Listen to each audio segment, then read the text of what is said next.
Bueno, entonces de nuevo, shalom para todos y vamos con los últimos capítulos de este libro de Daniel.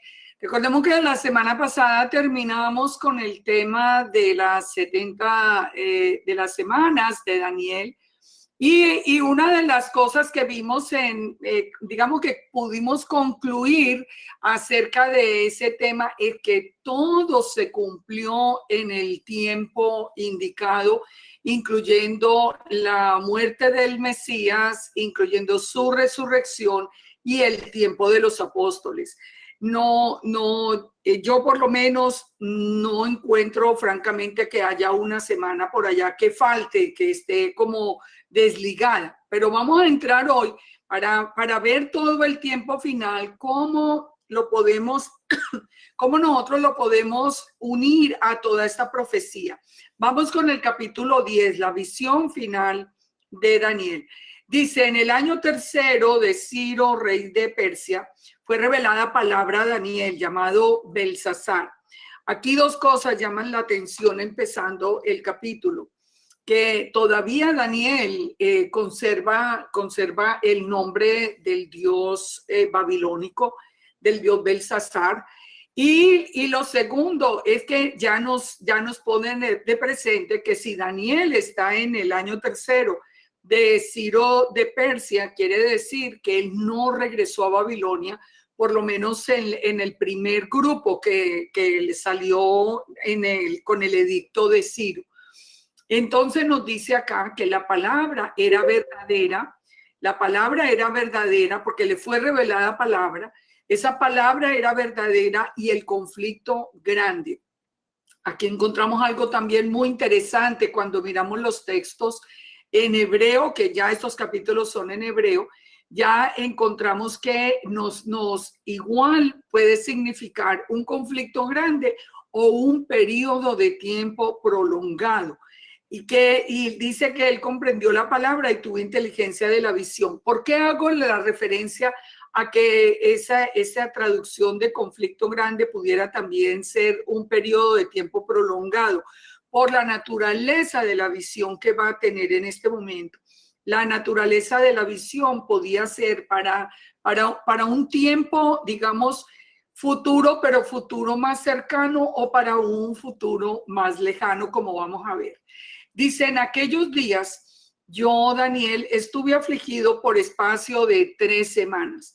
Ustedes ven allí que está resaltada esas 3 semanas, ya vamos a ver.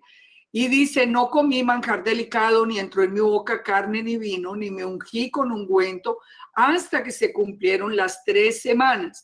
Aquí hay 3 semanas de aflicción de Daniel, 3 semanas donde él no entiende qué es lo que está sucediendo, pero él siente una aflicción en su alma y él entra en ayuno y entra digamos, en sumisión al Eterno en esas 3 semanas. El día 24 del mes primero, dice, estaba yo a la orilla del gran río Hidekel y alcé mis ojos y miré, y he aquí un varón vestido de lino y ceñidos sus lomos de oro de Ufaz. Su cuerpo era como de berilo, que es como una especie de cristal amarillo, y su rostro parecía un relámpago, sus ojos como antorchas de fuego, y sus brazos y sus pies como de color de bronce bruñido, y el sonido de sus palabras como el estruendo de una multitud. ¿Con quién se está encontrando después de esas 3 semanas de aflicción? ¿Con quién se encuentra Daniel? Se está encontrando con una visión de Yeshua en su cuerpo glorioso. ¿Por qué sabemos que es Yeshua? ¿Por qué no un arcángel? Porque lo tenemos confirmada, la misma visión la tenemos confirmada en Apocalipsis 1:13 y la tenemos confirmada en Ezequiel, en el libro de Ezequiel. Ya vimos que ya vimos que no había regresado Daniel en el primer edicto. Vamos a ese Apocalipsis 1:13 para ver la misma visión que Daniel tuvo ahora desde la manera como se presentó Yeshua en su forma gloriosa delante de Juan. Dice, y en medio de los 7 candeleros, o sea, de las 7 menorot, aún vio uno semejante al Hijo del Hombre, vestido de una ropa que llegaba hasta los pies y ceñido por el pecho con un cinto de oro. Su cabeza y sus cabellos eran blancos como blanca lana, como nieve, sus ojos como llama de fuego, sus pies semejantes al bronce bruñido, refulgente como en un horno, y su voz como estruendo de muchas aguas. Siempre que Jesús ha aparecido, algo que lo identifica es el sonido de su voz, como estruendo de muchas aguas, además de su apariencia. Tenía en la diestra 7 estrellas, de su boca salía una espada aguda de 2 filos, porque sabemos que la espada aguda de 2 filos es la palabra del Eterno, y él es la palabra del Eterno, y su rostro era como el sol cuando resplandece en su fuerza. Cuando le vi, caí como muerto a sus pies, y él puso su diestra sobre mí, diciéndome, no temas, yo soy el primero y el último. Es decir, yo soy en otras palabras, el Aleph y el Tab, el que vivo y estuve muerto. Mas he aquí que vivo por los siglos de los siglos, amén, y tengo las llaves de la muerte y del Hades. No hay ninguna duda en que sea una aparición de Yeshua. ¿Por qué? Porque él mismo se describe, ya recordemos, el Eterno es Aleph Tab y Yeshua es Aleph Tab, porque Yeshua es la palabra del Eterno. Digo, al que vivo y estuve muerto, el único que vivió y resucitó para siempre es Yeshua. Y Yeshua es eterno. He aquí que vivo por los siglos de los siglos. Está confirmando que él es eterno. No puede ser un hombre. No puede ser un hombre común. Y tengo las llaves de la muerte y del Hades. Ahora, ¿cómo lo vio Ezequiel? Ezequiel 1:26 dice, sobre la expansión que había sobre sus cabezas, se veía la figura de un trono que parecía de piedra de zafiro. Sobre la figura del trono había una semejanza que parecía de hombre sentado sobre él. Esta es la visión de Yeshua que tiene Ezequiel. Y vi apariencia de bronce refulgente, apariencia de fuego dentro de ella en derredor, desde el aspecto de sus lomos para arriba y de sus lomos para abajo, y vi que parecía como fuego y tenía resplandor alrededor, como parece el arco iris que está en las nubes el día que llueve. Así era al parecer el resplandor alrededor. Esa fue la visión de la gloria de Yahweh. ¿Quién es la gloria del Eterno? Yeshua mismo dijo que él había compartido la gloria desde antes de que el mundo fuese. O sea que cuando Ezequiel lo ve, Ezequiel lo describe como la gloria del Eterno, pero vimos en el versículo 26 que tenía la figura de un hombre. Parecía una figura de hombre, pero era la gloria del Eterno. Y cuando lo vi, me postré sobre mi rostro y oí la voz de uno que hablaba. Entonces, sabemos acá, Daniel tiene ahora ese encuentro con Yeshua. También en Daniel 12:5, vamos a verlo más adelante, nos dice que habían 2 que estaban en pie, uno a cada lado del río, pero sobre las aguas del río estaba el varón vestido de lino. Y el varón vestido de lino es el que viene a darle una revelación, es decir, él sigue hablando de arcángeles, pero está hablando también de la aparición de Yeshua. Sigamos en Daniel 17. Y solo yo, Daniel, vi aquella visión, y no la vieron los hombres que estaban conmigo, sino que se apoderó de ellos un gran temor, y huyeron y se escondieron. ¿Ustedes recuerdan dónde vuelve a pasar eso? Con Pablo. Pablo ve la visión, pero los demás solo sienten la presencia y el temor. Quedé pues yo solo y vi esta gran visión, y no quedó fuerza en mí. Antes mi fuerza se cambió en desfallecimiento y no tuve vigor alguno. Así que cuando tuvo la visión de Yeshua, dice que quedó sin fuerza, pero oí el sonido de sus palabras, y al oír el sonido de sus palabras caí sobre mi rostro en un profundo sueño, con mi rostro en tierra. Lo que nos dice la palabra aquí en hebreo no es sueño, sino en un estado de inconsciencia. O sea, él perdió el conocimiento. Y después, ¿qué sucede? Dice, he aquí que una mano me tocó e hizo que me pusiese sobre mis rodillas y sobre las palmas de mis manos. Ahora, entonces, ¿de quién es esa mano? Porque son dos cosas, la visión y lo que va a pasar ahora con el arcángel. Y me dijo, Daniel, varón muy amado, está atento a las palabras que te hablaré y ponte en pie, porque a ti he sido enviado ahora. Ahora le está hablando un Malak, un mensajero del Eterno. Mientras hablaba conmigo, me puse en pie temblando. Entonces me dijo, Daniel, no temas, porque desde el primer día que dispusiste tu corazón a entender y a humillarte en la presencia de tu Elohim, fueron oídas tus palabras, y a causa de tus palabras yo he venido. Algo que aprendemos aquí muy importante es esto: el Eterno responde a nuestra petición siempre y cuando la hagamos con la misma estructura con la que estudiamos en los capítulos pasados, la forma de orar de Daniel, de humillarse delante del Eterno, de reconocer su naturaleza, su pecado, de acercarse con ruego a pedir la sabiduría de parte del Eterno. Recordemos que él acaba de pasar 3 semanas en angustia y en ayuno, pero él todavía no sabe por qué. Aquí viene la razón de esas 3 semanas. El ángel o el Malak, el mensajero que está allí hablándole, le dice, desde el primer día fueron oídas tus palabras, y a causa de él vino como respuesta. Pero dice acá, el príncipe del reino de Persia se me opuso durante 21 días. No es coincidencia que el mismo tiempo que Daniel pasó en angustia, en ayuno, fuera el tiempo que este Malak se opone, presenta esta batalla con el príncipe del reino de Persia. Dice, y Miguel, uno de los principales príncipes, vino para ayudarme y quedé allí con los reyes de Persia.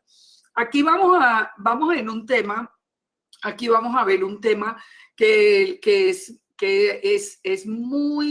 ha sido muy ignorado ahora dentro de las raíces hebreas, pero lo teníamos muy presente dentro de la enseñanza cristiana, y tenemos que mirar a ver entonces cómo es que nosotros tenemos que entenderlo hoy.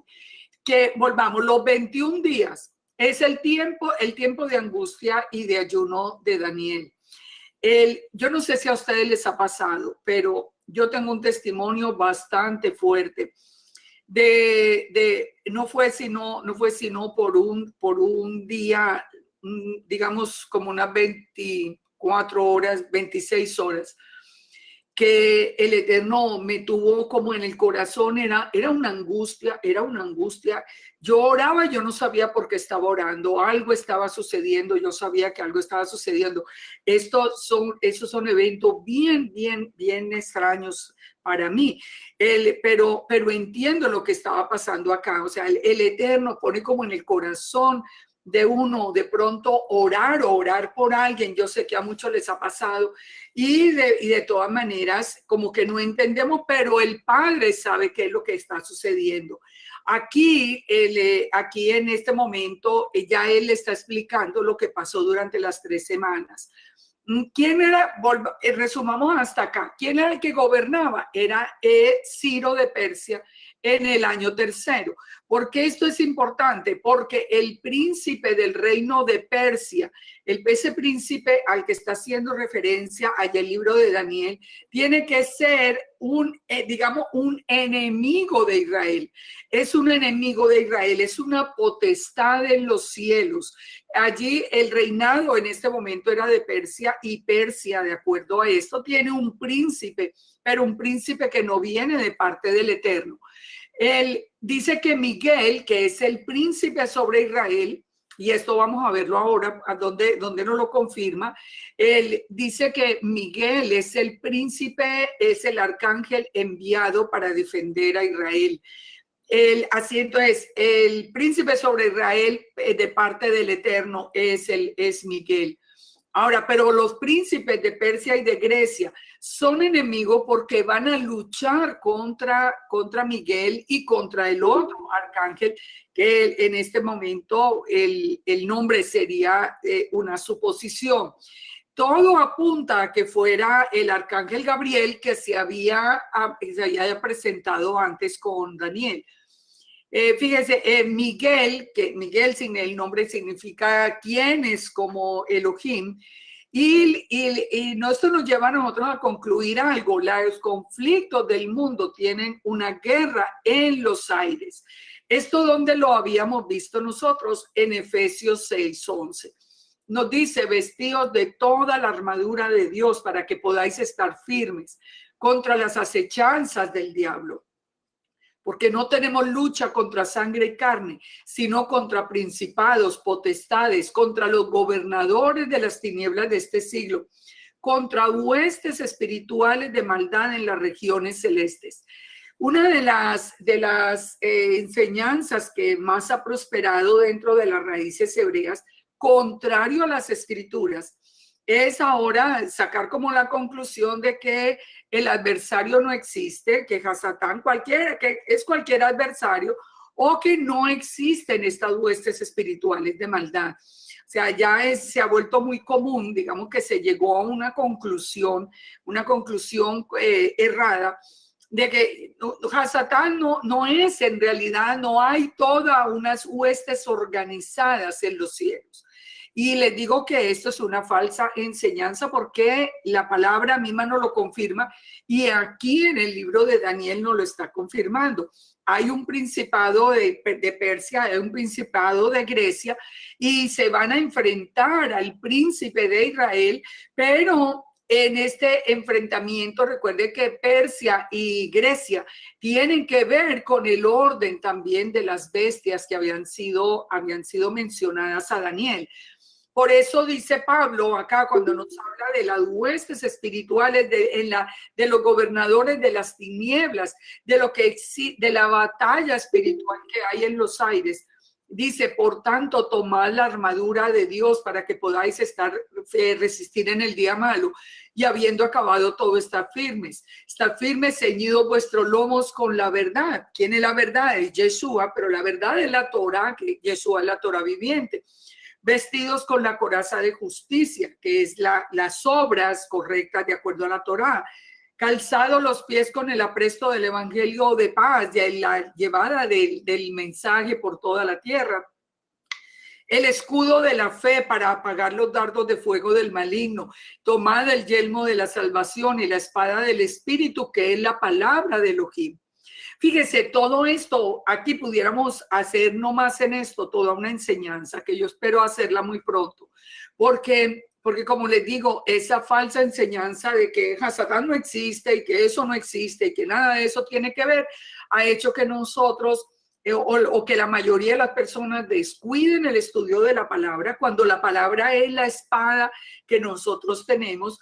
No se pongan el yelmo de salvación, es decir, no apunten con toda una armadura, no se vean en la necesidad de tener toda una armadura espiritual. Dice: orando en todo tiempo con oración y súplica y velando con perseverancia.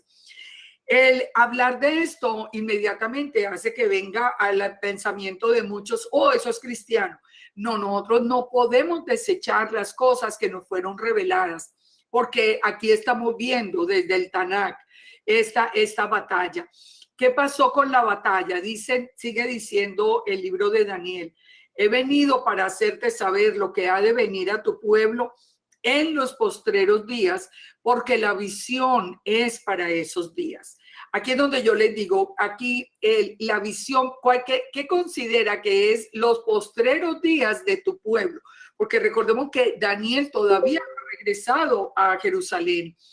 Y recuerde que le fue revelado a Daniel, lo vimos en el estudio pasado, le fue revelado el tiempo en que Yeshua, o el Mesías, que nosotros sabemos que es Yeshua, iba a morir no por sí, y las 70 semanas que iban a ser cumplidas hasta que empezara todo el tiempo de los apóstoles. Entonces dice acá: mientras me decía estas palabras, estaba yo con los ojos puestos en tierra y enmudecido. Pero he aquí que uno con semejanza de hijo de hombre tocó mis labios. con semejanza de hijo de hombre, de nuevo, de Yeshua. Tocó mis labios, entonces abrí mi boca y hablé y dije al que estaba delante de mí: Señor mío, con la visión me han sobrevenido dolores y no me queda fuerza. ¿Cómo podrá el siervo de mi Señor hablar con mi Señor? Porque al instante me faltó la fuerza y no me quedó aliento. Y aquel que tenía semejanza de hombre me tocó y me fortaleció. Fíjense, las dos veces que él se enfrenta a Yeshua en el texto, él queda sin fuerzas. Él en la primera pierde inclusive la conciencia, ahora queda sin fuerzas. Él lo tocó y le dijo: muy amado, no temas, la paz sea contigo. Esfuérzate y aliéntate, que son las palabras que ya tanto hemos escuchado, Hazak, Hazak. Y mientras él me hablaba, recobré las fuerzas y dije: hable mi Señor, o habla Adonai, porque me has fortalecido, es lo que dice en hebreo. Él me dijo: ¿sabes por qué he venido a ti? Ahora ya está hablando el ángel, el mensajero, el mala que le estaba hablando. Ahora tengo que volver para pelear contra el príncipe de Persia. Y al terminar con él, el príncipe de Grecia vendrá. O sea, él tiene que regresar. La batalla con las huestes de Persia no han terminado. Recuerde que Persia en ese momento está dominando a Israel, está en control de Israel. Y al terminar viene el príncipe de Grecia. Sabemos por las bestias que son los imperios que vienen a tomar control del pueblo de Israel. Pero yo te declararé lo que está escrito en el libro de la verdad, y ninguno me ayuda contra ellos sino Miguel, nuestro príncipe. Aquí vuelve y nos hace la acotación de que el arcángel Miguel es el que guarda a Israel. Yo mismo, dice en el capítulo ya 11, sigue hablando el arcángel: en el año primero de Darío el Medo estuve para animarlo y fortalecerlo. Y ahora yo te mostraré la verdad. He aquí que aún habrá 3 reyes en Persia. Apenas vamos en el tercer año de Ciro, y el Malak le está dando toda la visión. Habrá 3 reyes en Persia, y el cuarto se hará de grandes riquezas, más que todos ellos. Al hacerse fuerte con sus riquezas, levantará a todos contra el reino de Grecia. El primer retorno de los exiliados comenzó, esto es muy importante, en el primer año de Ciro, en el año 457 antes de Yeshua. Y este tiempo fue llamado también postrer tiempo en el libro de Daniel, ese primer retorno de los exiliados. Por eso cuando nosotros vemos los postreros días, tenemos que discernir si nos está hablando de un futuro, digamos, más próximo a Daniel, o de un futuro mucho más lejano que correspondería a este tiempo.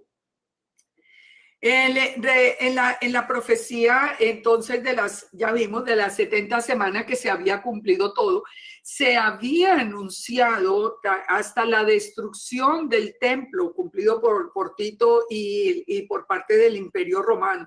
Es decir, que toda esta visión de destrucción nos va a llevar hasta el tiempo de la destrucción del templo y de la dispersión del pueblo santo. Por eso, cuando estamos hablando de los tiempos finales, de lo que aquí ya nos habla como postreros días, cuando estamos hablando, nosotros tenemos que tener en cuenta como 2 periodos. Uno, desde Daniel hasta la destrucción del templo, y finalmente el exilio de toda la casa de Judá al mundo. Y el otro, la otra vez, después, sabemos hoy por la historia, después de casi 2000 años, otra vez el reverdecimiento de la higuera, donde comienza, o desde Yeshua comienza un tiempo final, pero donde nosotros podemos ver repetidas las mismas profecías que se habían dado para esta primera etapa, desde Daniel hasta la destrucción del templo. Entonces hay 2 futuros, un futuro inmediato y un futuro lejano. El verso 2 indica que después de Ciro, vendrían 3 reyes en Persia y un cuarto que sería famoso por las riquezas. De acuerdo a la historia, aquí yo no les puedo dar sino los datos que da la historia. Esos reyes serían Cambesis, Esmerdis y Darío Istastis y Jerjes. Y con Jerjes terminó la hegemonía persa. O sea, esto es lo que nos dice la historia. Ahí sí tenemos que confiar en los libros de historia para poder entender el cumplimiento de toda esta profecía. Dice, entonces se levantará un rey valiente, el cual dominará con gran poder y hará su voluntad. Pero cuando se haya levantado, su reino será quebrantado y repartido hacia los 4 vientos del cielo, no a sus descendientes, ni según el dominio con el que se dominó, porque su reino será arrancado y será para otros fuera de ellos. ¿De qué rey está hablando? Está hablando de Alejandro Magno, está hablando de Alejandro el Grande. Toda esta profecía ya fue cumplida. El imperio fue repartido entre los generales. Ahí dice que sería repartido no en los descendientes. Y el imperio de Alejandro fue repartido entre los generales. Lisímaco se quedó con Tracia y Asia Menor, Casandro con Macedonia, Ptolomeo con Egipto y Seleuco con Nicator se quedó en Siria. Ahora, dice que Israel va a ser influenciado por los Ptolomeos de Egipto, que sería el rey del sur, y los Seleucidas de Siria, que serían el rey del norte. ¿Cómo sabemos esto? Como les digo, por la historia. O sea, esto todo ya fue cumplido. Se hará fuerte el rey del sur, los Ptolomeos, Ptolomeo I, más uno de sus príncipes será más fuerte que él y se hará poderoso y su dominio será grande, que es, según la historia, Seleuco Nicator. Al cabo de años harán alianza y la hija del rey del sur vendrá al rey del norte para hacer la paz, pero ellos no podrán retener la fuerza de su brazo, ni permanecerá él ni su brazo, porque será entregada a ella y los que la habían traído a sí mismo su hijo y los que estaban de parte de ella en aquel tiempo. Estas son visiones que son en realidad difíciles de captar, pero tenemos en la historia pues ciertos datos. Ahora, recuerden que muchas veces dentro de la teología cristiana se identificaban el rey del sur y el rey del norte como reinos actuales hoy, pero nosotros sabemos que estábamos hablando es de el futuro cercano a Daniel y no el futuro lejano de hoy. Un renuevo de sus raíces, dice el verso 7, que correspondería a Ptolomeo II, se levantará sobre su rostro y vendrá con un ejército contra el rey del norte y entrará en la fortaleza y hará de ellos a su arbitrio y predominará. Y aún a los dioses de ellos, sus imágenes fundidas y sus objetos preciosos de plata y de oro, llevará cautivos a Egipto y por años se mantendrá él contra el rey del norte. Así entrará en el reino el rey del sur y volverá a su tierra. Mas los hijos de aquel se airarán y reunirán multitud de grandes ejércitos y vendrán apresuradamente e inundará y pasará adelante. Luego volverá y llevará la guerra hasta su fortaleza. Por lo cual se enfurecerá el rey del sur, saldrá y peleará contra el rey del norte y pondrá en campaña multitud grande y toda aquella multitud será entregada en su mano. Recordemos que desde el principio yo he hecho énfasis varias veces en que dentro del judaísmo hay un sector bastante grande que no cree en el libro de Daniel, precisamente porque la historia confirma de una manera como tan exacta todo esto que estamos leyendo, que ellos dicen que eso pudo haber sido después inventado y que pudo haber sido escrito después de que ocurriera. Realmente nosotros sabemos que no es así. ¿Por qué? O si no, pues el tiempo del Mesías no se hubiera anunciado con la exactitud que lo vimos. Pero sí sabemos que todo esto forma parte de la historia. Dice entonces, al llevarse él la multitud, se elevará su corazón y derribará muchos millares, mas no prevalecerá. El rey del norte volverá a poner en campaña una multitud mayor que la primera, y al cabo de algunos años vendrá con gran ejército y muchas riquezas. En aquellos tiempos se levantarán muchos contra el rey del sur y hombres turbulentos de su pueblo se levantarán para cumplir la visión, pero ellos caerán. Todo esto mientras Persia pasa al control en Grecia. Pero vendrá después el rey del norte, cuando Grecia tome el poder sobre Persia, y levantará baluartes y tomará la ciudad fuerte. Las fuerzas del sur no podrán sostenerse, ni las tropas escogidas, porque no habrá fuerzas para resistir.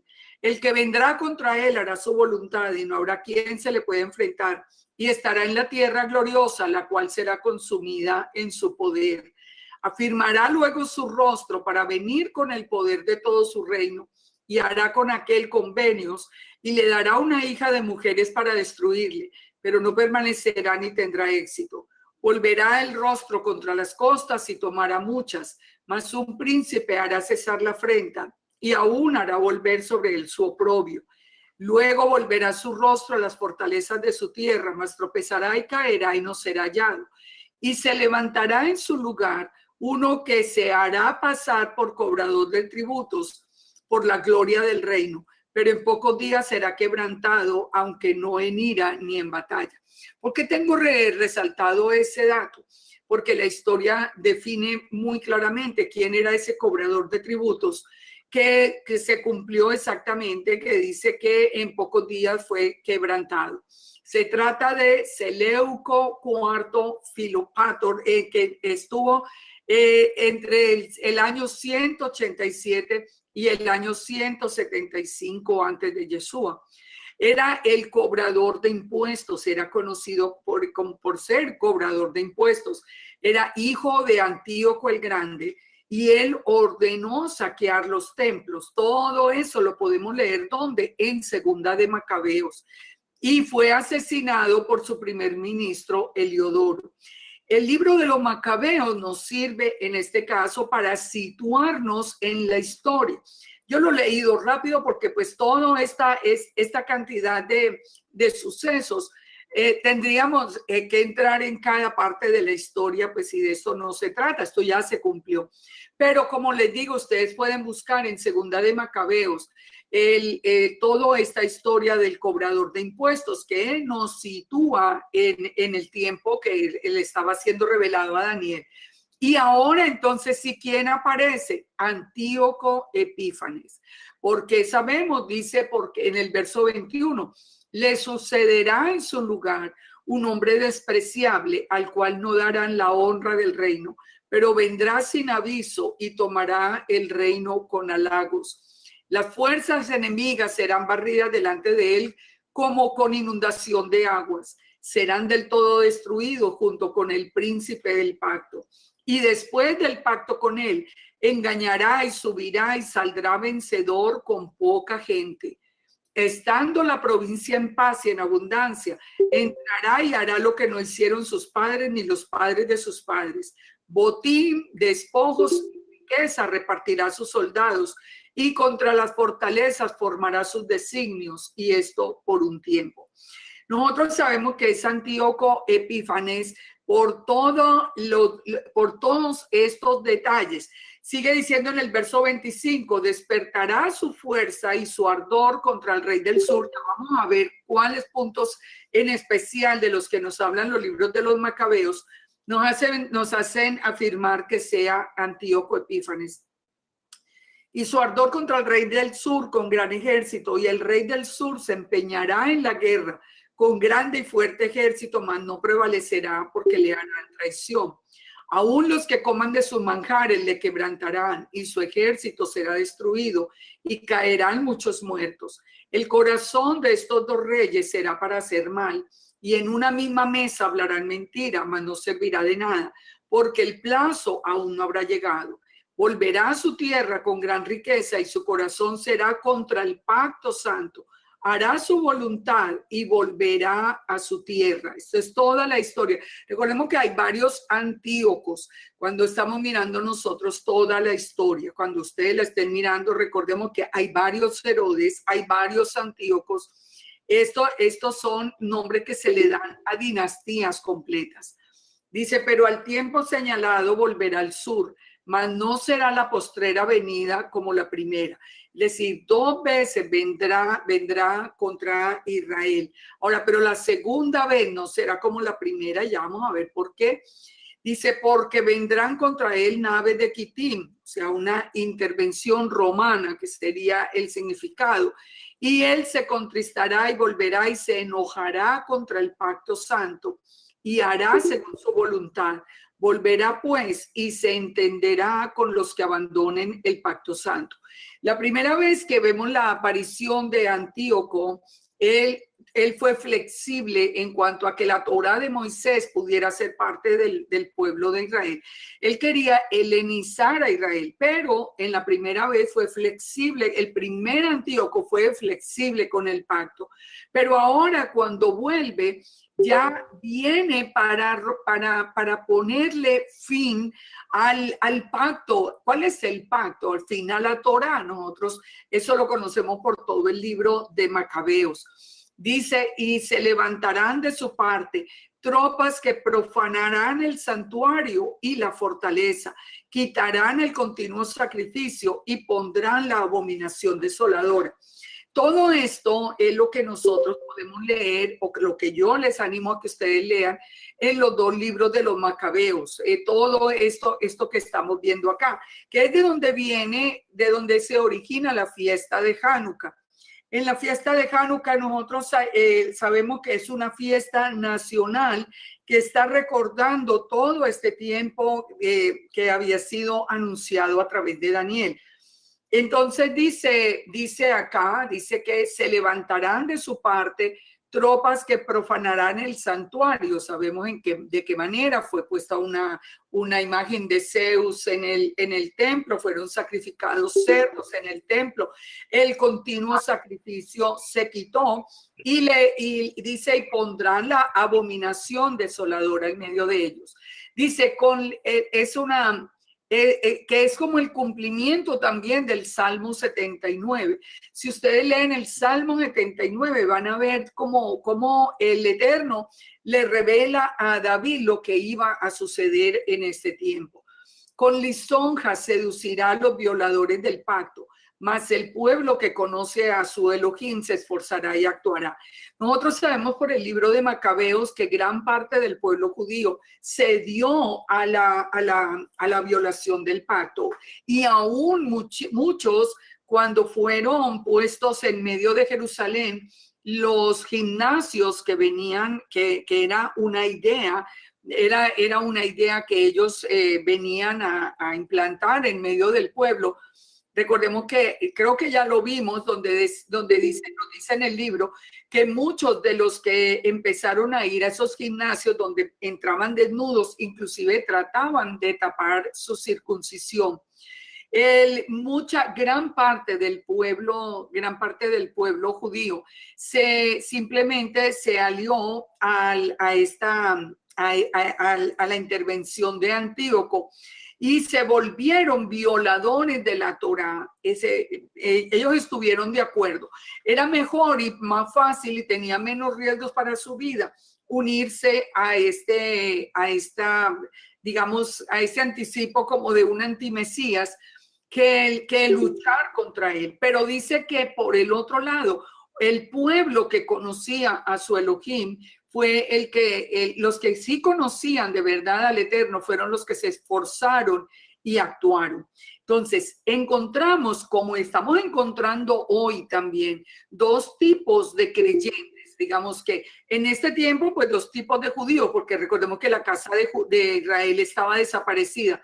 Pero en el día de hoy encontramos 2 tipos de creyentes también. Los que no conocen muy bien al Eterno, y ya desde ahora los estamos viendo apoyando toda la agenda del antimesías. O sea, se dicen ser creyentes, pero aprueban la agenda del antimesías, aprueban que lo de hoy, la homosexualidad, la ideología de género, la corrupción, los robos, y lo vemos defendiendo todas estas personas, exactamente como ocurrió en el tiempo de Antíoco Epífanes. Ustedes recuerden siempre, todo lo que fue será, no hay nada nuevo debajo del sol. Solo aquellos que conocían en realidad al Eterno fueron los que se esforzaron y los que expusieron su vida. Recordemos que Antíoco nos dice la palabra, nos dice Macabeos, que prohibió la lectura de la Torá, prohibió la circuncisión, las fiestas, el Shabbat. Él anhelaba un nuevo orden mundial y una unidad de creencias y de costumbres, la helenización completa del mundo. Es exactamente el mismo proyecto de hoy, es la misma historia. Es la prohibición de todo lo que tenga que ver con el Eterno, el nuevo orden mundial, todas las creencias aquí, menos la creencia en la Torah, eso sí. Ahora, procurando, fíjense esta cita que nos dice, procurando la unidad del imperio, Antíoco Epífanes abrogó el privilegio que Antíoco III había concedido en el 198, reconociendo la ley de Moisés. Esto era lo que yo les decía ahora, que la primera vez que vinieron, ellos les permitieron seguir guardando la ley de Moisés como estatuto legal de Israel, como también lo había hecho los reyes de Persia al regreso del destierro. Entonces, nosotros encontramos en la historia, estas son citas de los libros de Josefo también y de los libros de los Macabeos que nos hablan de toda esta historia. La libertad religiosa, digamos que vuelve a tener otra vez la casa de Judá y que encontramos en el tiempo de Yeshua, porque ellos podían reunirse en el templo y ellos podían guardar la Torá, se restableció con Antíoco V. Pero bajo el imperio de Antíoco Epífanes fue absolutamente prohibida. Entonces, cuando estaba prohibida, dice, los sabios del pueblo instruirán a muchos y por algunos días caerán a espada y a fuego, en cautividad y en despojo. ¿Dónde podemos leer eso? En Primera de Macabeos 9, del 17 y 18. Todo el cumplimiento de esta profecía de Daniel. En su caída serán ayudados de pequeño socorro. ¿Cuál fue ese pequeño socorro? La familia de Matatías y sus 5 hijos que reinaron con sus descendientes durante 130 años. Pero era un pequeño socorro porque era un pequeño grupo que el Eterno utilizó en ese tiempo y muchos se juntarán a ellos con lisonjas. Es decir, no de una manera sincera, sino simplemente por el hecho de poder tener algo algún beneficio en el gobierno. También algunos de los sabios caerán para ser depurados y limpiados y emblanquecidos hasta el tiempo determinado, porque aún para esto hay... ¿De qué seguimos hablando? De la familia de Matatías, que fueron sacerdotes por largo tiempo hasta el fin de la era asmonea. El fin de la era asmonea le da entrada al rey, a los Herodes. Entonces, por eso les decía, cuando nosotros vemos la historia, podemos ver el cumplimiento de Daniel 11, de Daniel 10 y Daniel 11. ¿Cuál es el rey entonces que entra al final de la era asmonea? Es el rey Herodes. Claro que el nombre pues no lo dice en la profecía de Daniel, dice el rey hará su voluntad. ¿Cuál es el rey? El rey pues entonces sabemos por el final de los asmoneos que es Herodes, dice que hará su voluntad y se ensoberbecerá y se engrandecerá sobre todo Dios. Y contra el Dios de los dioses hablará maravillas y prosperará hasta que sea consumada la ira, porque lo determinado se cumplirá.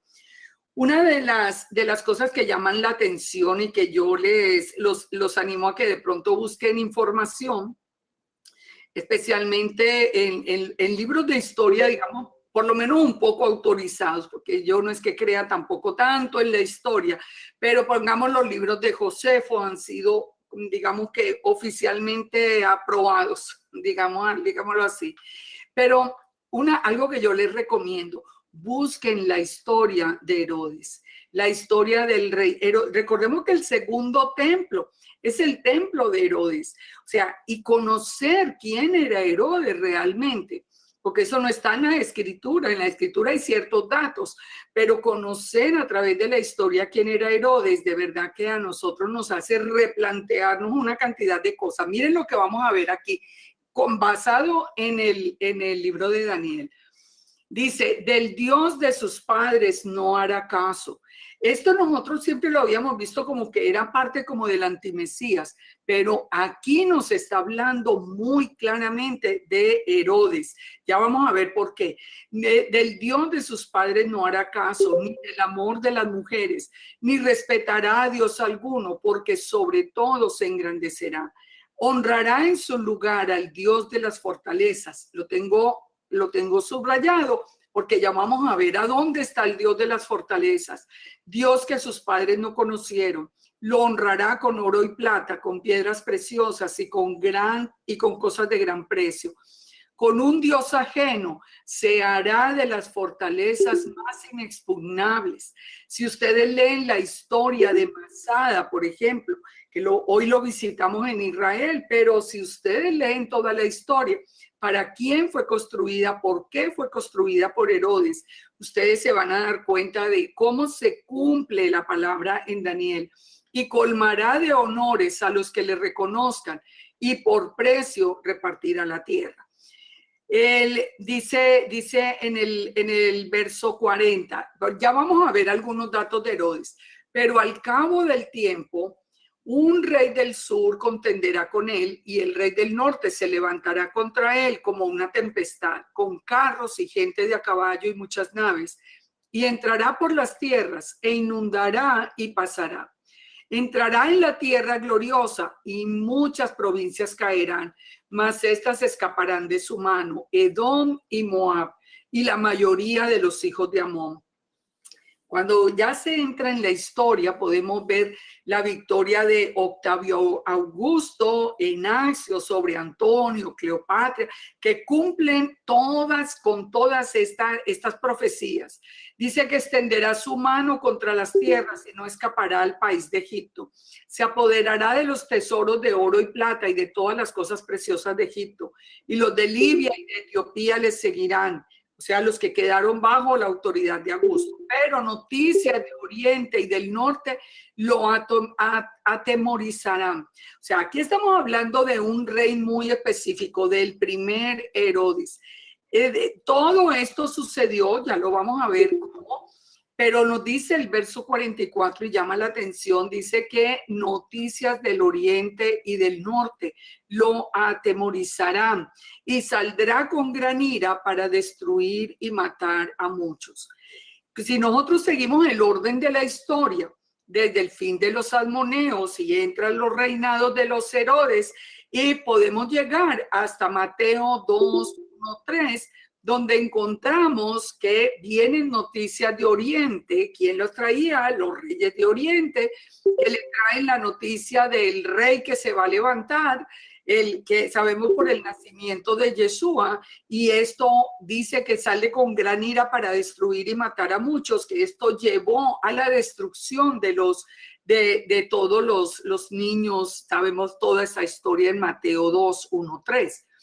Dice, plantará las tiendas de su palacio entre los mares y el monte glorioso y santo. Herodes tenía dos palacios, tenía un palacio, uno que mandó a construir en Masada y el otro que mandó a construir en el mismo Jerusalén. Por eso dice que uno será en el monte glorioso, porque uno de sus palacios estaba precisamente en el monte del templo. Y el otro fue el de Masada. Dice, mas llegará a su fin y no tendrá quien le ayude. Miremos algo de datos de Herodes que encontramos a través de la historia. Después de ser proclamado rey por Roma, Herodes fue proclamado rey en Israel, pero por Roma. Su primer acto fue subir entre Antonio y Octaviano al Capitolio para ofrecer a Júpiter Capitalino el ritual sacrificio de acción de gracias. Para él, el dios romano era como su dios. Esto nos lo dice a nosotros la historia y esto nos lo está confirmando Josefo. O sea, esto es su parte de la historia y es exactamente lo que habíamos leído en Daniel. Él era fíjese, no, el antimesías, que era el cuerno pequeño de Daniel 7, tenía una función política, pero Herodes no se relaciona tanto con política, sino con la profanación del templo y del sacerdocio. Él trató de matar a Jesús asesinando a los bebés. Sus sucesores, los siguientes Herodes, mataron a Juan el Bautista. Herodes Antipas asesinó a Santiago, encarceló a Pedro. Herodes Agripa y Herodes Agripa II, que fue el último de la dinastía, envió a Pablo a Roma hasta su muerte. Fíjense que es muy interesante que este primer Herodes aparece antes de Yeshua, un poco antes del nacimiento de Yeshua. Se cumple toda la parte que estaba siendo profetizada Daniel. También se cumple, si nosotros lo vemos en el contexto histórico, con lo que le digo, el anuncio de los sabios que vienen de Oriente, que desencadena esa masacre, y vemos hasta el final de la dinastía de los Herodes, que llega hasta la destrucción misma del templo. En el libro de Josefo nos dice que él ofrecía a Júpiter Capitalino sacrificios y reconocía al dios romano como su dios. ¿Quién era Herodes? Herodes era hijo de un idumeo llamado Antípatros y una mujer árabe llamada Kipros. Su judaísmo era nominal, se suponía que era judío, pero su judaísmo era nominal hasta el año 110. ¿Por qué era nominal? Hasta el año 110, el pueblo idumeo era pagano relacionado con Esaú. Y Juan Hircano, de la familia Macabea, judaizó a la fuerza a los idumeos del sur de Judea. Estos son datos que, como les digo, históricos, pero que nos ayudan a entender qué era lo que pasaba con Herodes, porque Herodes es el que viene a reconstruir el segundo templo. Entonces nosotros pensaríamos como que fue una persona aquí que era del mismo pueblo judío, pero él no era judío de sangre, él fue convertido al judaísmo a la fuerza cuando se judaizaron los idumeos del sur de Judea, y fue obligado a circuncidarse. Josefo, en las guerras judías, relata la crueldad de los idumeos con los israelitas durante la guerra con Roma. Al tiempo que construyó el templo de Jerusalén, este Herodes, en el 19 antes de Yeshua, construyó templos para la diosa Roma, el dios Augusto y otras divinidades en Samaria, Cesarea y Panias, entre otros lugares. O sea, es exacta la descripción de la visión de Daniel. Nombró sacerdotes no levitas. Hemos visto muchas veces cómo el sacerdocio era corrupto y cómo el sumo sacerdote era impuesto por Roma. No era de la familia de Aarón. Ahora, esto nos explica por qué en el segundo templo ni estaba el arca, ni nunca estuvo la presencia del Eterno allí. El mismo Yeshua le decía que la casa de su padre la habían convertido en cueva de ladrones. O sea, había una corrupción tal en el templo que, siguiendo todas las normas de lo que sucedía, digamos, con los leprosos, recordemos que cuando estamos viendo toda la serie de instrucciones de la Torá con respecto a la lepra, tanto la persona, si la lepra da en la persona tenía que ser sacada del campamento. Si la lepra se extendía a la ropa tenía que ser quemada al fuego. Pero si la lepra se extendía a la casa misma, la casa tenía que ser destruida. Aquí el templo, el segundo templo, Fue un templo tan corrupto que el mismo Yeshua lo advierte, no quedaría piedra sobre piedra. La corte de Herodes era una corte pagana, dice que superando en corrupción e idolatría las cortes orientales. Herodes profanó también la tumba de David. Esta es una toma que ustedes pueden ver allí de Masada. Masada, él mandó a construir el palacio en Masada para poner allí su familia protegida de todo. Ya sabemos después con los años que pasó con la historia de Masada. Y a la mano izquierda, en el lado izquierdo, ustedes pueden ver el final del templo, todos los utensilios del templo, la menorá, todo lo que había, toda la menorá de oro, todo fue llevado por los romanos. ¿Por qué dice que al Dios de las fortalezas? Porque les decía yo que hay algo que es bien curioso con el Dios de las fortalezas. Dice que honrará al Dios de las fortalezas. Dice que un Dios que sus padres no conocieron. Fíjese que no es una coincidencia. Recordemos, fue Roma, ya el que viene, destruye, se lleva todas las cosas. Y después nace en Roma la llamada Iglesia Católica, y la Iglesia Católica pone en Roma como estatua de San Pedro la estatua de Júpiter olímpico o de Júpiter capitolino. O sea que se adoraba en el templo de Júpiter óptimo máximo, el templo de Júpiter capitolino. Esto lo pueden ustedes confirmar fácilmente por el internet. Y la estatua fue alterada para darle como el aspecto del apóstol Pedro. Ustedes saben, es la estatua que está en toda la entrada de la iglesia de San Pedro, la que tiene un pie que parece como una aleta de pescado. Dicen que es por tocarla, pero allí mismo y sin ningún problema dice que esa era la imagen de Júpiter olímpico, hoy adorada como San Pedro. O sea, ¿de dónde viene todo esto? La continuación de todo ese reinado de Herodes que hace como esa mezcla, Herodes que reconstruye el templo, pero que al mismo tiempo lo profana, poniendo inclusive el águila imperial en la entrada del templo. Esto fue un motivo de muchísimo conflicto en el tiempo de Yeshua, el hecho de que él pusiera el águila imperial. La dinastía de Herodes retuvo el favor de Roma y mantuvo la autoridad de Israel hasta la destrucción del templo. O sea, ellos siempre estuvieron en contacto muy, muy profundo con Roma. En el libro de Josefo, que se llama Antigüedades, en el capítulo 15, del 3 al 5, relata que Herodes nombró como sumo sacerdote a su cuñado Aristóbulo y después, cuando quiso, lo mandó a ejecutar. O sea, de ese calibre era el segundo templo. O sea, el sumo sacerdote no tenía nada que ver, allí no había nada.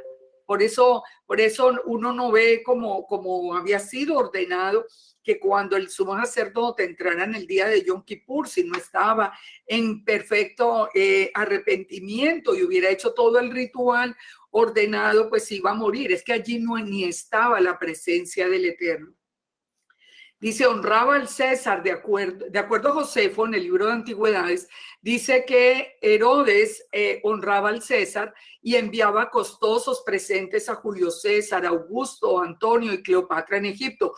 ¿Esto qué nos lleva? Lo que acabamos de leer en Daniel 11. El nombre de Cesarea, por ejemplo, que hoy se puede visitar, el nombre de Cesarea fue un acto de dedicación al César. En el 39 decía, con un dios ajeno se hará de las fortalezas más inexpugnables. ¿Cuál era ese dios ajeno? Los césares romanos, que eran considerados dioses, y todo esto que acabamos de ver con los dioses romanos. Dice, y colmará de honores a los que le reconozcan y por precio repartirá la tierra. En la parte norte del templo Herodes construyó la Torre Antonia en honor a Marco Antonio. O sea, era un tráfico de influencias terrible el que se había establecido allí. Fíjense que por eso Marcos 13:1 dice, saliendo Yeshua del templo, le dijo uno de sus discípulos, maestro, mira qué piedra y qué edificios. O sea, era la majestuosidad de eso. Pero Yeshua le dijo, ¿ves esos edificios? No quedará piedra sobre piedra que no sea derribada. En otras palabras, ese edificio tiene lepra. Ese edificio está lleno de pecado. Por eso no quedó piedra sobre piedra. Ahora, cuando nosotros leemos en Mateo 24 acerca de la abominación desoladora, dice de la que habló Daniel, ¿estamos viendo el cumplimiento? Sí. Ese cumplimiento siempre lo habíamos visto como futuro, ¿no? El cumplimiento fue pasado. El cumplimiento fue en el tiempo, lo mismo que las 70 semanas se cumplieron hasta el tiempo de los apóstoles. Toda esta visión se cumplió hasta la destrucción misma del templo por Tito. Historiadores muy antiguos como Eusebio de Cesarea confirma, por ejemplo, que cuando el templo fue profanado por los romanos y empezó la destrucción, cuando entró César en el templo, dicen historiadores como Eusebio de Cesarea que los seguidores de Yeshua huyeron a las montañas como les había sido anunciado. O sea, que los que más se salvaron fueron los que habían seguido la instrucción de Yeshua. Por eso siempre viene la discusión que ustedes lo van a encontrar en diferentes autores. Esas palabras de Yeshua, de cuando vean la abominación desoladora, los que estén en Judea, huyan a los montes. ¿Ese era pasado o eso es futuro? Se entiende por la historia y por la historia que, como les digo, ha sido revelada y está escrita, que ya sucedió, que esa parte ya se cumplió y realmente hubo protección en las montañas. Ahora, entonces aquí sí entramos en el capítulo 12. El capítulo 12, ¿de qué nos habla? De ahora sí, del futuro lejano. El primero era como el futuro cercano. Futuro porque es a partir de Daniel, pero hasta la destrucción del templo. Ahora en el capítulo 12 nos vuelve a hacer un paralelo donde nosotros encontramos elementos de Israel va a quedar sin ninguna protección. Esto donde nosotros lo vemos confirmado en Apocalipsis 12:7. Y nosotros, ¿por qué sabemos que es tiempo futuro y no tiempo pasado como lo que acabamos de ver que se había cumplido? Porque leamos Apocalipsis 12:7. Hubo una gran batalla en el cielo. Miguel y sus ángeles luchaban contra el dragón y luchaban el dragón y sus ángeles. Entonces oí una gran voz en el cielo que decía, ahora ha venido la salvación, el poder y el reino de nuestro Elohim y la autoridad de su Mesías, porque ha sido lanzado fuera el acusador de nuestros hermanos, el que los acusaba delante de nuestro Elohim día y noche. Este es un evento futuro y Apocalipsis 12 nos habla de la recolección de las dos casas de Israel. Por eso sabemos, dice que va a haber, que viene en el futuro un tiempo de cuando Miguel se ha quitado de guardar a Israel, que hoy todavía lo guarda, cuando sea quitado empezará lo que se llama el tiempo de angustia de Jacob. Ese tiempo dice que un tiempo como nunca antes se ha conocido de angustia, pero dice que en aquel tiempo será libertado el pueblo, los que se hallen escritos en el libro. ¿En cuál libro? En el libro de la vida, que ya desde el Moisés nosotros venimos hablando del libro de la vida y que después nos es anunciado que el libro de la vida entra a ser el libro de la vida del Cordero. En Judas 9, por ejemplo, dice que cuando el arcángel Miguel contendía con el diablo disputando por el cuerpo de Moisés, o sea, ya nos habla de varias batallas y vimos ahora en Daniel 10, vimos la batalla también que Miguel vino a ayudar al otro Malak contra los reyes de Persia y de Grecia. O sea, esas batallas de Miguel defendiendo a Israel las conocemos a través de la misma escritura.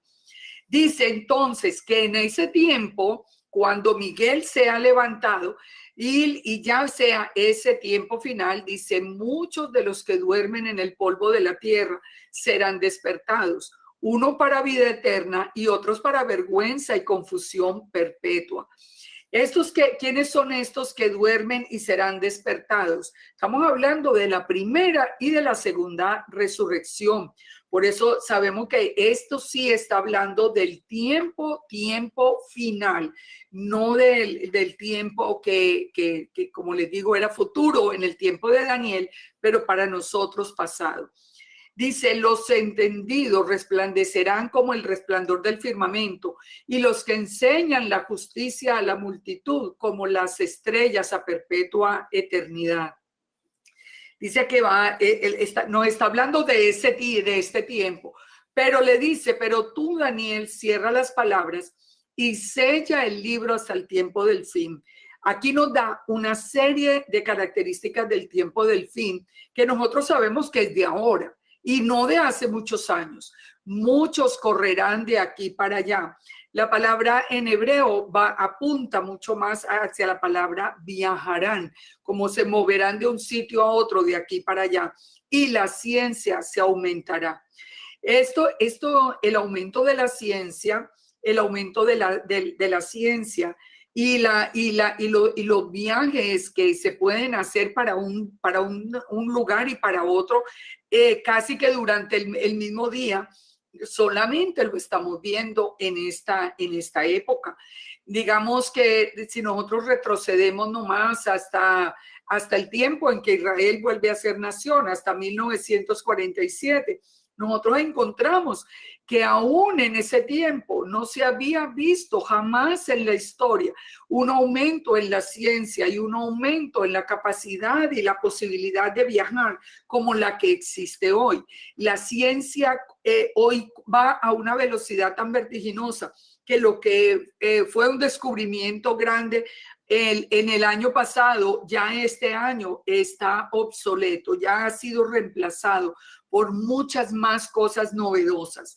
Dice, yo, Daniel, miré y aquí otros dos que estaban en pie a uno y otro lado del río. Aquí vuelve Daniel y se sitúa en Babilonia. Y le dijo al varón vestido de lino que estaba sobre las aguas del río.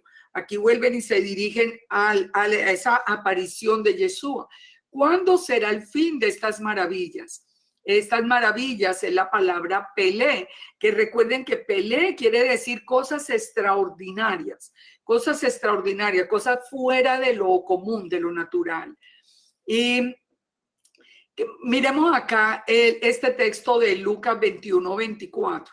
Dice, caerán a filo de espada y serán llevados cautivos a todas las naciones, y Jerusalén será hollada por los gentiles hasta que los tiempos de los gentiles se cumplan.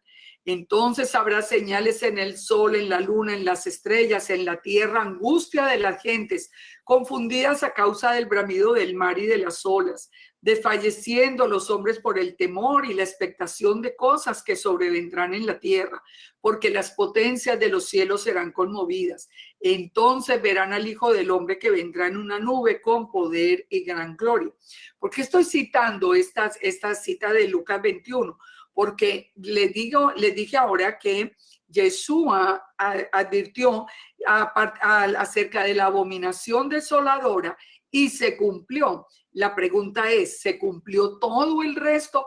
El mismo Yeshua con respecto a la abominación desoladora dice, recuerda que eso viene de Daniel, de la profecía de Daniel.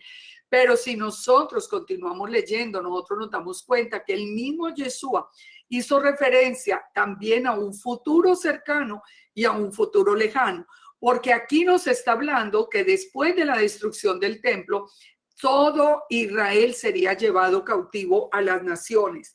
Y solamente en 1947 Israel puede regresar otra vez a su tierra, una tierra que nace en un día.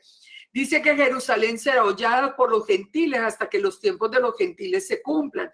Hoy por hoy está hollada, está pisoteada Jerusalén por los gentiles.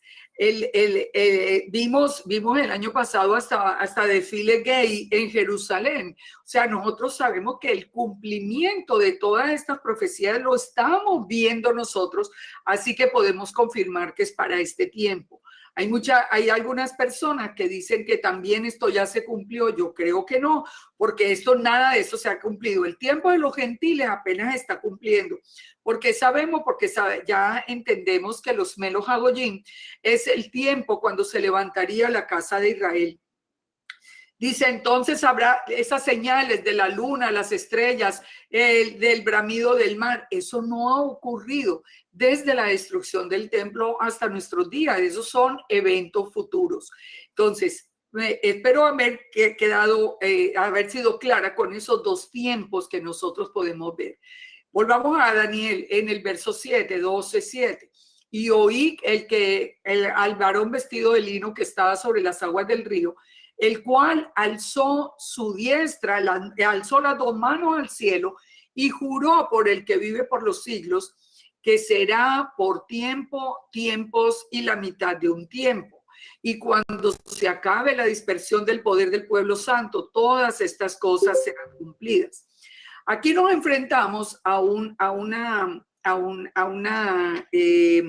hecho que tiene ustedes pueden encontrar muchas posiciones, y es que el tiempos y la mitad de un tiempo, la palabra utilizada en hebreo es la palabra moed. La palabra moed o los moadim, nosotros la tenemos asociada directamente con las fiestas del Eterno. Entonces, que hay muchas versiones que circulando que dice que tiempos y la mitad de un tiempo no se refiere a 3 años y medio, como habíamos pensado inicialmente, sino que se refiere como a una fiesta, a fiestas y a la mitad de una fiesta. Yo les digo, me tomé el tiempo de revisar tantas versiones, tantas cosas, a revisarlo desde el hebreo, a mirarlo con Daniel 7, que utilice las mismas palabras. Y yo definitivamente no puedo estar de acuerdo con que esté haciendo referencia a fiestas y la mitad de una fiesta. Eso no es un tiempo profético, eso no es un tiempo con claridad, y nosotros tenemos que recordar que el Eterno es un Elohim que nos ha dado las cosas con absoluta precisión, con número de días, con número de años, con absolutos detalles. La palabra moed no solamente aplica a las fiestas porque son tiempos establecidos, pero la palabra moed, como les acabo de decir, son tiempos señalados. Los moed son tiempos señalados. Que las fiestas son moadim, sí, pero que la palabra moed siempre tenga que ser fiestas, yo creo que no. Yo creo que entonces hay varias interpretaciones. Uno lo interpretan como 3 ciclos de las fiestas del Eterno y una porción de la cuarta fiesta. Otros dicen que son 2 fiestas, una fiesta, 2 fiestas y la tercera fiesta. Yo creo que eso no corresponde, eso no da ninguna claridad. Y se ha interpretado también como 3 años y medio. Yo estoy más de acuerdo con los 3 años y medio, ya les voy a decir por qué. Yo oí, mas no entendí, dice Daniel. Y le dije, Señor mío, ¿cuál será el fin de estas cosas? Entonces él respondió, anda Daniel, pues estas palabras están cerradas y selladas hasta el tiempo del fin. Que aquí me faltó una parte que es muy importante. Cuando se acabe la dispersión del pueblo santo, todas estas cosas serán cumplidas. ¿Cuál es la dispersión del pueblo santo? Las 2 casas de Israel. Fíjense que cuando uno se pone a leer de todos los autores, porque yo leí inclusive, yo tengo un libro de Daniel que es escrito por los llamados sabios del judaísmo. O sea, que es la interpretación desde el judaísmo puro, desde Rashi, desde todo eso. Miren, Nunca se habla de la dispersión del pueblo santo, se habla solamente como la casa de Judá. Realmente nosotros hoy entendemos que cuando se acabe la dispersión del pueblo santo es cuando la casa de Judá y la casa de Israel sean unidas y levantadas. Y es ahí cuando todas las cosas serán cumplidas. Hoy en este tiempo que la casa de Israel se está levantando, nosotros ya podemos afirmar, ahora sí que estamos en el tiempo del cumplimiento final, porque la casa de Israel se está levantando y vamos a ser unidos en un solo palo en la mano del Eterno con la casa de Judá. Así que la dispersión del pueblo santo terminará. Entonces lo que nos está diciendo es que en ese tiempo, cuando la dispersión del pueblo santo termine, es decir, cuando la casa de Israel se empiece a levantar y la casa de Judá haya regresado a Israel, que lo hizo en el año 48, después de casi 2000 años, entonces dice que muchos serán limpios, emblanquecidos y purificados. ¿Por qué serán limpios, emblanquecidos y purificados? Porque nosotros estamos conociendo la Torá, porque nosotros estamos regresando a la obediencia, nosotros estamos siendo purificados, emblanquecidos. Cuando nosotros hoy estamos buscando una absoluta obediencia al Eterno, nosotros sabemos que estamos en ese proceso. Y al mismo tiempo podemos observar lo que sigue a continuación. Los impíos procederán impíamente y ninguno de los impíos entenderá, pero los entendidos comprenderán. Fíjese, hoy el mundo está tan polarizado que así como nosotros estamos regresando a la obediencia de la Torá, aún digamos que con más celo aún que la misma casa de Judá, ahora estamos viendo que desde el lado de los impíos, estamos viendo un tiempo donde hay una maldad tan extraordinaria como nunca antes la habíamos visto. O sea, la maldad de los impíos se ha incrementado hasta un punto donde uno ni pensaba que pudiera escuchar. Nosotros en la vida se nos había ocurrido que podíamos ver manifestaciones de mujeres, por ejemplo, pidiendo que les permitan asesinar a sus hijos. O sea, esas son atrocidades que estamos viendo hoy. O los impíos, y ninguno de los impíos entenderá, ninguno de ellos se da cuenta de que estamos en el tiempo final. Ahora, como les digo, como en el tiempo de los macabeos, muchos se están uniendo a todo este lado de los impíos, aún diciendo ser creyentes en el Elohim de Israel. Dice, pero los entendidos comprenderán. Y desde el tiempo en que se ha quitado el continuo sacrificio hasta la abominación desoladora, dice, habrá 1290 días. Aquí no vuelve a hablar de una abominación desoladora. Habíamos dicho, ya en la del tiempo anunciada por Yeshua ya se había cumplido, pero aquí realmente estamos viendo que viene una otra abominación desoladora, porque sabemos porque nos está hablando de terminar la dispersión del pueblo santo. Y en el tiempo de Yeshua, la casa de Israel todavía apenas estaba empezando a ser levantada. Hay otra versión que dice, desde el tiempo en que el sacrificio diario sea removido y la abominación sea impuesta, habrá 1290 días. ¿Cuál es el sacrificio diario? La ofrenda continua del cordero en la mañana y en la tarde. Hoy no hay templo, no hay templo. La ofrenda continua se terminó desde la destrucción del templo. Ahora, fíjense una cosa que es muy interesante acá. En las guerras judías, Josefo escribió lo siguiente. Estamos hablando de que desde el tiempo en que el sacrificio diario sea removido hasta la abominación desoladora, habrá 1290 días. Fíjense esto tan interesante, por lo menos si le creemos a la historia, como digo yo.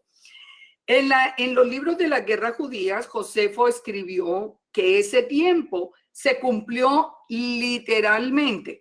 ¿Por qué? Dice Josefo, Tito dio la orden a sus soldados para que socavaran los cimientos de la Torre Antonia y abrió un pasadizo para que pasara su ejército en el día 17 de Panemus, así escribe, que es un equivalente al mes hebreo de Tamuz, o en el que nosotros conocemos como julio.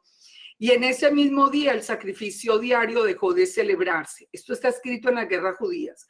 Esto ocurrió entonces en el día 17, digamos, de julio, o día 17 de Tamuz. ¿Ustedes se acuerdan del ayuno del mes de Tamuz? Bueno, el primer ataque de las huestes romanas fue, de acuerdo a Josefo, en las guerras judías, en noviembre del año 66 antes de Yeshua. El primer ataque de las huestes, después de Yeshua, el primer ataque de las huestes romanas, de acuerdo al libro de guerras judías, se hizo en noviembre del año 66 y el sacrificio dejó de celebrarse en el mes de julio del 70. Es decir, que de acuerdo al libro de Josefo, se cumplieron esos 3,5 años. Estos se cumplieron en el pasado. Se volverá a cumplir en el futuro. Eso es lo que nosotros tenemos que simplemente poner como en una interrogación y estar firmes con las señales de los tiempos, porque el verso 12 dice: y bienaventurado el que espere, o bendecido el que espere y llegue a 1335 días. 1335 días son 3 años más 45 días más, o sea, 44 meses y medio.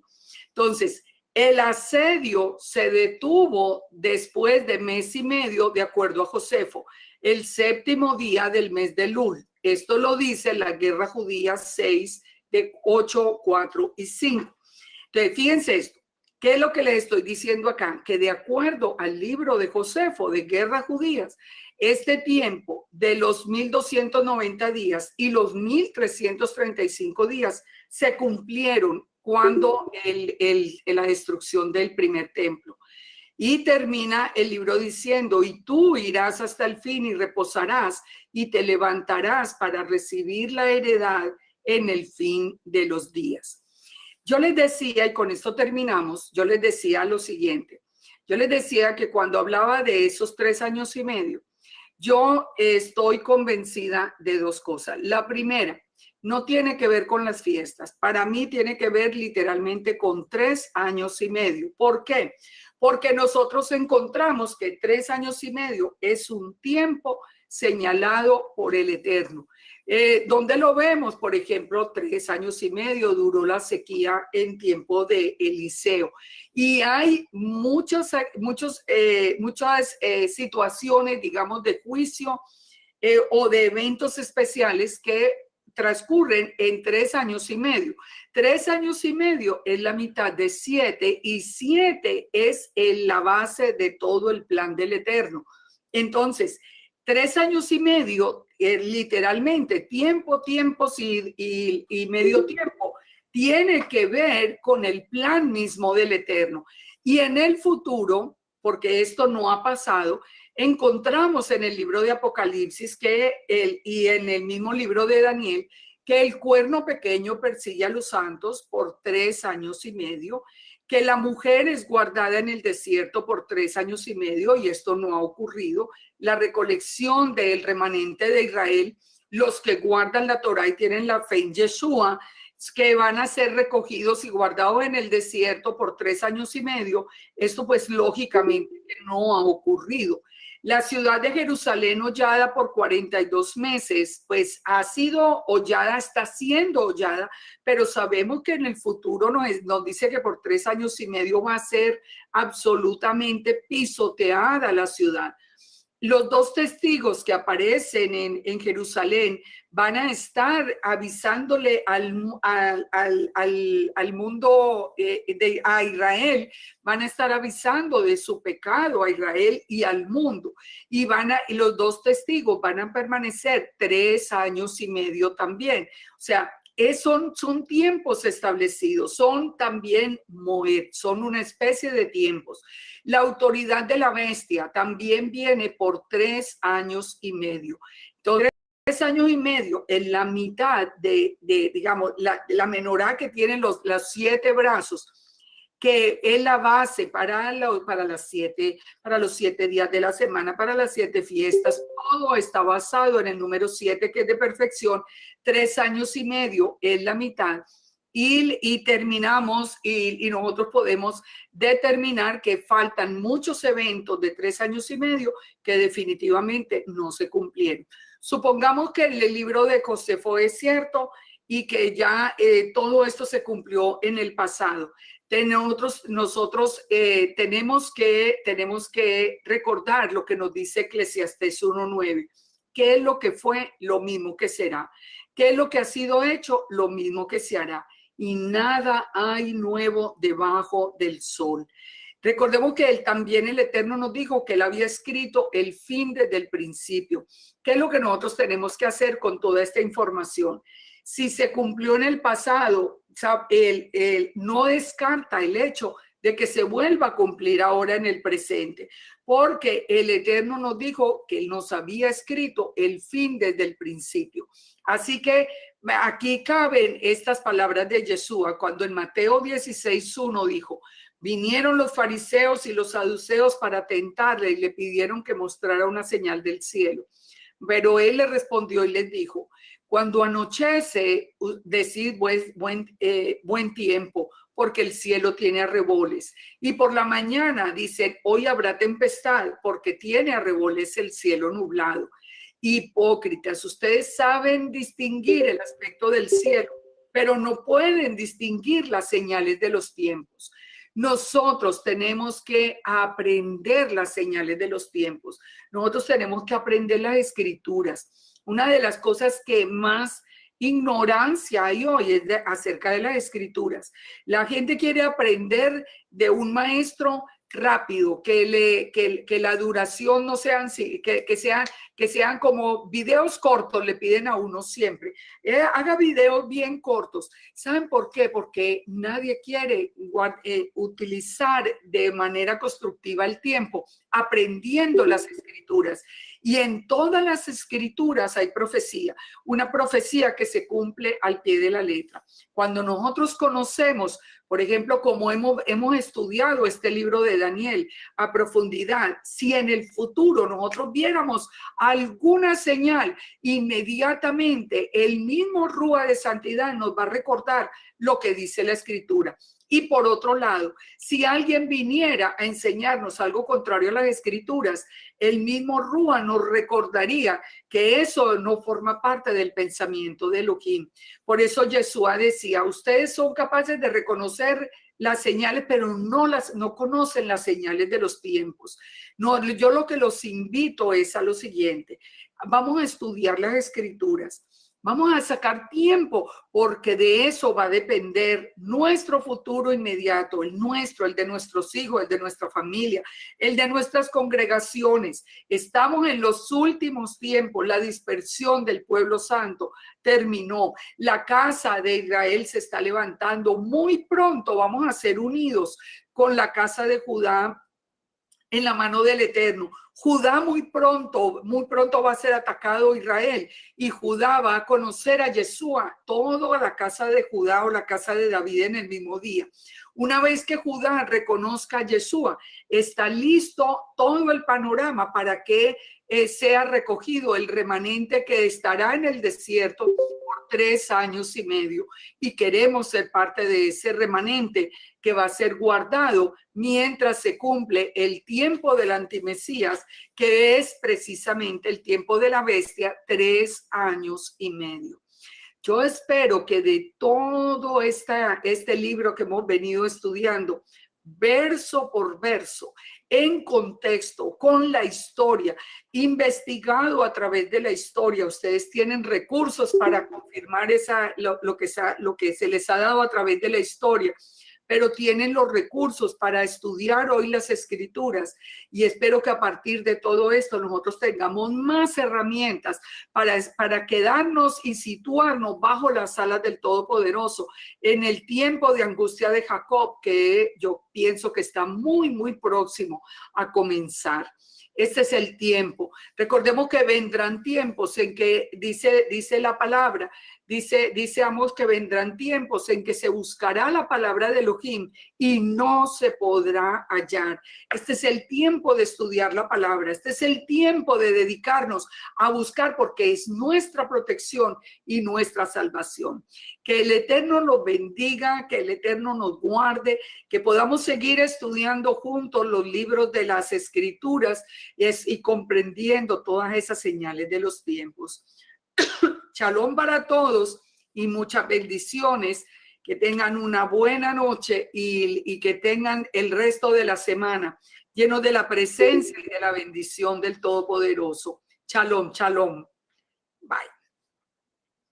Shalom, hermana Liliana, desde Argentina. Hay un abrazo a todos.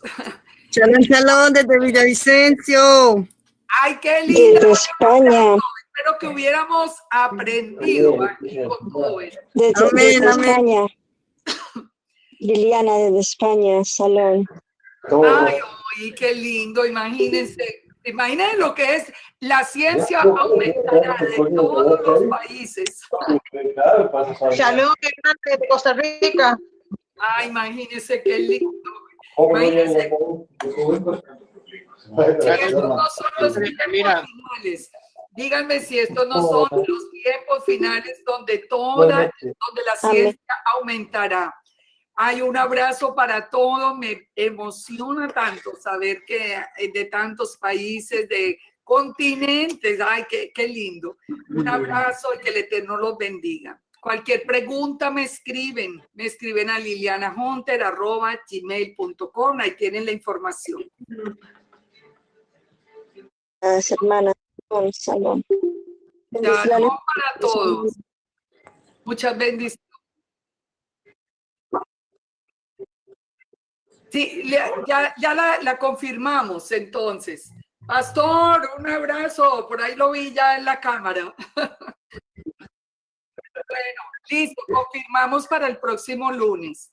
Bueno, muchas bendiciones a todos. Shalom para todos. ¿Qué pasó?